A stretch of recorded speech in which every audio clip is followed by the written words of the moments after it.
어느 작은 마을에서 예산을 두고 주민과 의회가 제대로 맞붙었습니다. 주민들은 이건 민주주의의 후퇴다라며 크게 분노하고 있고요. 의회는 파산을 막으려면 어쩔 수 없는 선택이었다고 항변하고 있는데요. 도대체 무슨 일이 벌어지고 있는 걸까요?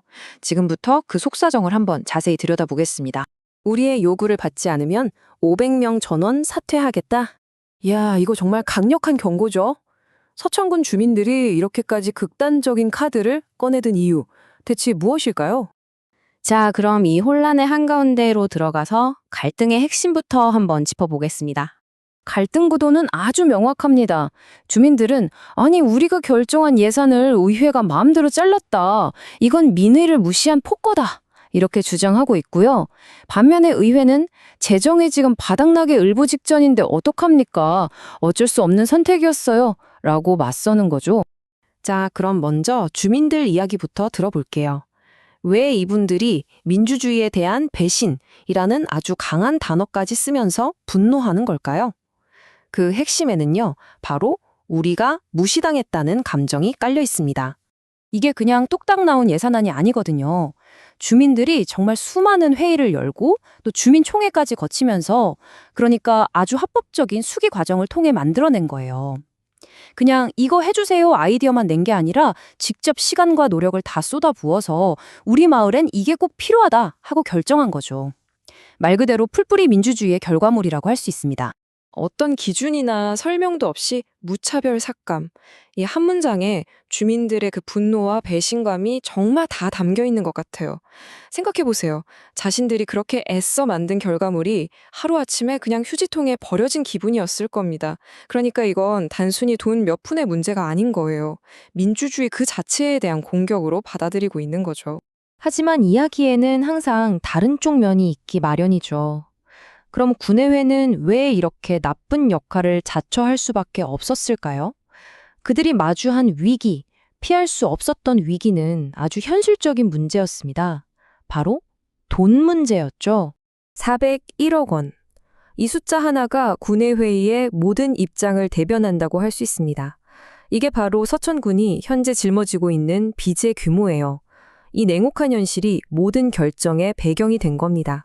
상황은 생각보다 더 심각해요. 당장 내년부터 빚 갚는 이자로만 매년 11억 원 이상이 나가야 합니다. 근데 더 충격적인 건 뭔지 아세요? 재정 자립도가 단 9.8%라는 거예요. 이게 무슨 뜻이냐면 쉽게 말해서 군이 100원을 쓰면 스스로 버는 돈은 10원도 채 안 된다는 얘기입니다. 나머지는 다 중앙정부나 다른 곳에서 받아와야 하는 거죠. 한경석 군의위원의 이 발언이 군의회의 입장을 아주 명확하게 보여줍니다. 재정 자립도가 9.8%밖에 안 되는데 여기서 불필요한 사업 좀 조정하는 게 어떻게 주민들 위해 군림하는 거냐 이거죠. 그러니까 이건 권력을 휘두르는 게 아니라 파산을 막기 위해서 우리가 뽑아준 대표로서 당연히 해야 할 일을 한 거다. 이런 항변인 셈입니다.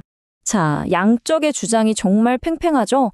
주민들은 무시당했다고 하고 의회는 어쩔 수 없었다고 하고 그럼 객관적인 데이터는 뭐라고 말하고 있을까요? 정말 주민들의 주장처럼 무차별적으로 그들의 예산만 표적이 됐는지 지금부터 숫자로 한번 팩트체크를 해보겠습니다. 네, 바로 이 갈등의 가장 핵심적인 질문이죠. 대체 무엇이 얼마나 삭감되었을까요? 여기서 정말 놀라운 사실이 하나 드러납니다. 전체 삭감액이 한 33억 원 정도 되는데요. 이 중에서 주민들이 제안했던 예산이 차지하는 비중은 8.6%에 불과했다는 거예요. 이 숫자만 딱 놓고 보면 주민 예산만 표적이 됐다는 주장과는 좀 거리가 있어 보이죠? 하지만 숫자를 더 깊이 들여다보면 이야기가 좀 복잡해집니다. 여기 보세요. 일반적인 사업은 삭감률이 한 4.6% 정도에 그쳤어요. 그런데 주민들이 서로 경쟁해서 따낸 이른바 공모형 사업 예산은요, 무려 45%, 거의 절반이 날아간 겁니다. 주민들이 느꼈던 그 충격의 진짜 이유가 바로 여기에 있었던 거죠. 자, 이렇게 양쪽의 입장도 들어봤고 데이터까지 살펴봤습니다. 정말 팽팽한데요. 그렇다면 이 갈등을 풀 실마리는 없는 걸까요?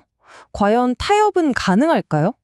군내에도 대화의 문을 완전히 닫은 건 아니었어요. 정말 꼭 필요한 사업이라면 나중에 추가 경정 예산이라는 걸 편성할 때 다시 논의해봅시다 하고 여지를 남겨둔 거죠. 뭐랄까 일종의 패자부활전 기회를 제한한 셈이라고 볼 수 있겠네요. 그런데 여기서 또 흥미로운 점이 하나 있어요. 이런 다른 목소리가 주민들 내부에서도 나왔다는 겁니다. 한 위원은 오히려 원칙에 어긋나는 사업을 삭감한 의원들에게 박수를 보내야 한다고까지 말했죠. 이걸 보면 이 갈등이 결코 착한 주민 대 나쁜 의회 같은 단순한 선악구도가 아니구나 하는 걸 알 수 있습니다. 바로 이 지점이 이 사건의 본질을 아주 잘 보여주는 대목입니다. 이 싸움은 단순히 돈의 액수 문제가 아니에요. 한쪽에는 주민들이 직접 참여해서 결정한 수기의 가치라는 아주 중요한 민주적 원칙이 있고요. 다른 한쪽에는 우리가 뽑은 대표들이 예산을 감시하고 통제해야 할 의회의 책무라는 또 다른 중요한 민주적 원칙이 있는 겁니다. 이 두 가지 원칙이 지금 정면으로 꽝 하고 부딪힌 거죠. 결국 서천군에서 벌어진 이 이야기는 우리 모두에게 아주 근본적인 질문 하나를 던집니다. 우리 세금, 이 공공예산의 최종 결정권은 과연 누구에게 있어야 할까요?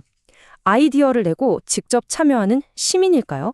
아니면 그 돈을 관리하라고 우리가 뽑아준 대표들일까요? 직접 민주주의의 뜨거운 열정과 대위민주주의의 차가운 책임 사이에서 그 완벽한 균형점은 과연 어디일지, 이건 우리 모두가 함께 고민해봐야 할 문제가 아닐까 싶습니다.